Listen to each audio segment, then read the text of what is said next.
صحة وبسعادة وبسلام. النهاردة فيديو جديد وحلقة جديدة، وهنتعرف على معلومات عن اللاعب المصري محمود عبد الرازق شيكابالا.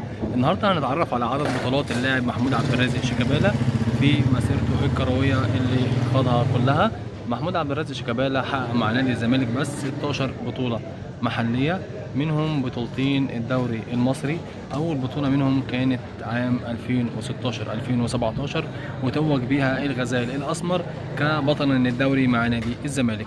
إنما في البطولة الثانية كانت سنة 2020-2021، والبطولة الثالثة كانت 2021-2022.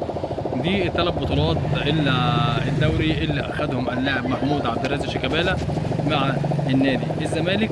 بعد كده هو اللاعب محمود عبد الرازق شيكابالا توج سنة 2016 ببطولة الكونفدرالية، ودي البطولة القارية الوحيدة اللي عند اللاعب محمود عبد الرازق شيكابالا. لكن على الصعيد المحلي برضو فهو عنده 6 بطولات كاس مصر أخذهم مع نادي الزمالك، و6 بطولات السوبر المصري برضو توج بيهم اللاعب محمود عبد الرازق شيكابالا مع النادي الزمالك. كده إحصائي البطولات اللي أخذها اللاعب محمود عبد الرازق شيكابالا: 16 بطولة محلية، منهم 3 دوري و6 كاس مصر و6 كاس سوبر وبطولة كونفدرالية وحيدة.